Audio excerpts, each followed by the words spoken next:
YouTube ads can be really effective for your business, but how much do they cost? We're going to get into all of it, and we're starting right now. If you want to transform your website into a customer or lead generation machine, I'll show you all my best tips, tactics, and secrets to get there fast. Let's dive in.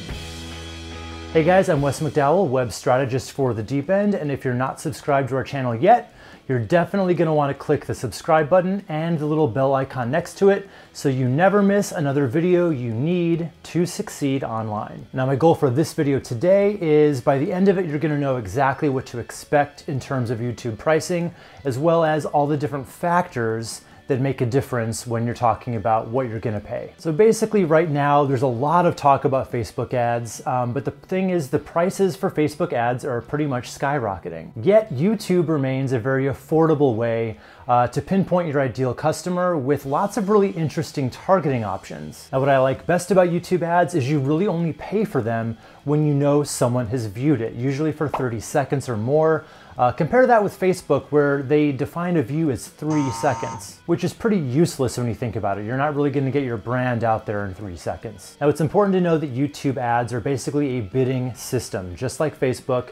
So you can basically set the total amount you're willing to pay per view, as well as setting a daily cap or a lifetime budget for the ad. So after you've done your targeting, so you know exactly what group of people are going to be eligible to see your ad. So whenever someone in your targeted group watches a monetized video, YouTube's algorithm goes to work, and they basically weigh your bid, the highest price you're willing to pay for the video, against how relevant they think your video is going to be to the viewer. So right now I want to start by talking about the different factors that are going to play a part, and then we'll finish the video off with some really ballpark estimates of what you can expect to actually pay. Okay, so the first contributing factor here is targeting. So think of it this way.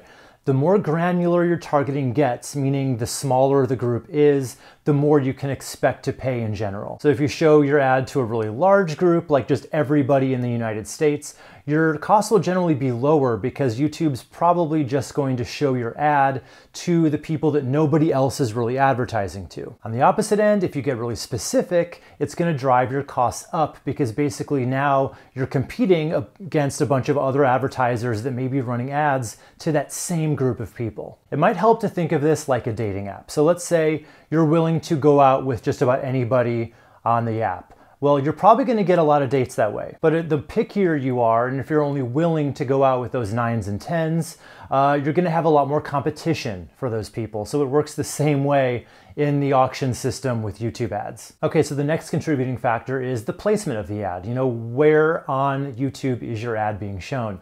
I'm going to talk first about the in-stream TrueView ad, which is basically probably what you think of when you think of a YouTube ad. It's the ad that runs before a video that you can skip after 5 seconds. Now, the thing that I really like about these in-stream ads is if the viewer skips it in 5 seconds, you're not charged for it. In fact, they have to watch up to 30 seconds of the ad before you are ever charged for it, unless, here's the caveat, if your ad is under 30 seconds. So let's say you wanted to try to beat the system and make an ad that's only 29 seconds. In that case, if they were to finish the ad at 15 seconds if it's done then, or 20 seconds if it's done then, you're still charged for it. So for that reason, you're definitely going to want to make your ad more than 30 seconds. Okay, so the next type of ad are called discovery ads. So think about, these are the search engine results within YouTube. So if someone were to type in a keyword phrase about dog training and it came up as a clickable thumbnail either in those search results, or if someone's watching another video and it shows up in the right sidebar as a related video. Now, these ads are charged a little bit differently because they're not automatically shown to a viewer. They have to click on them. So here's the thing. Anytime anyone clicks on those ads, you're charged for it regardless of how long they watch it for. The next kind of ad is a non-skippable in-stream ad. So these are the ads that are really annoying that come before a video that you don't have the opportunity to skip. Usually these are 15 to 20 seconds, and they're pretty much dominated by the big brands like Geico or movie trailers. Now, these kinds of ads are mostly for brand awareness, like I said, from larger companies. I actually do not recommend them for small businesses. They're very expensive, and the fact that you can't really skip them means you're probably just going to generate more bad will toward your business than good. And the thing that's really important to remember is you actually want people to skip your ad if they're not qualified to be your customer. When people who aren't interested skip your video, you're basically then only paying for people that are interested. So it's actually a great way to save some money and really qualify your prospects. A lot of times I actually recommend saying in the very beginning of the video, either verbally or through text on the screen, if you're not interested in fill in the blank, just go ahead and skip this video. We actually recently did a video like this for the Deep End, where in the very beginning we said, if you're not interested in a new website that's going to bring you more customers for your business, just go ahead and skip it. You know, it doesn't really make a lot of sense for us to advertise to people who aren't actually looking for a new website. And the other advantage of saying something like this in the beginning is not only do you weed out the people who aren't interested, but you're kind of specifically calling out the people who are interested, letting them know that this video is actually 100% for them. That gets their attention and makes them actually stick around to watch much more of the video. Now, there are a few things to keep in mind here. So basically those in-stream ads that run before another video, those work okay as a promotional video, but I would never recommend doing a promotional branding video as a discovery ad. Because remember, you're paying every time someone clicks on one of those discovery ads. So once they figure out that that is a pure commercial for your business, they're gonna get right out of there and you're still gonna have to pay for that click. So what I actually recommend if you're doing those discovery ads, you need to make them purely value-based, content-based, that really fills the search that they were looking for. So if someone's looking for how to fix a clogged sink, you're not gonna wanna bait and switch them into an ad for your plumbing business. You're gonna wanna actually show them how to fix the clogged sink.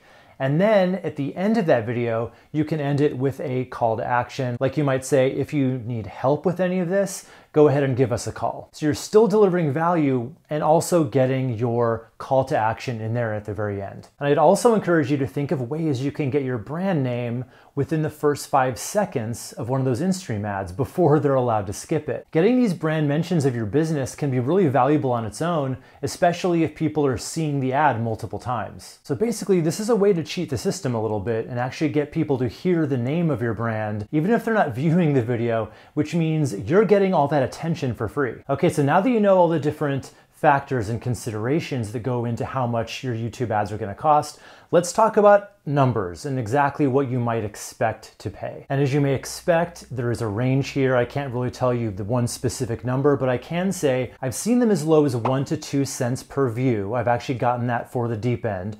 But to be honest with you, that generally ends up settling somewhere more in the 4-cent per view range. And that's targeting people who are in market for a new website in the US between the ages of 35 and 65. So what I did was I set a bid of 12 cents per view, but it ended up costing only around 4. But the standard is more in that 10 to 30 cent range. So why were the Deep End's ads so much lower than that, considering how tight the targeting was? Well, I believe it has something to do with what they call the quality score, meaning the more people watch your ad and the longer people watch your ad, the lower the cost is going to be, because they basically determine that this ad is very relevant to that audience. So they feel better showing it to them, knowing that their user experience is going to be better. And our ads had really high watch rates of around 75%. Most of the time, that average is more around 20 to 30%.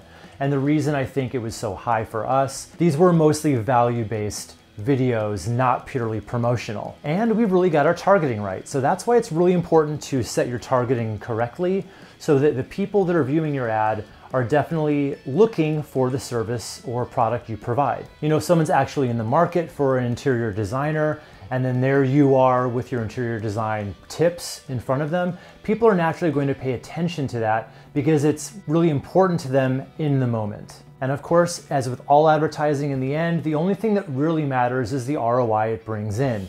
And YouTube ads are a great way to introduce your business to your customers, let them get to know you and your process. This builds trust, and with multiple impressions, people are really going to start to think about you and your business when they need exactly what you can provide them. Okay, so now I want to hear from you, and I want to know what kind of YouTube ad you're thinking about running. So just leave it in the comments below, along with any questions you have about any of this. I will read all of them and answer as many as I can. All right, so if you're not subscribed to the channel yet, you're definitely going to want to do that. Just click the circle icon right over here to instantly subscribe.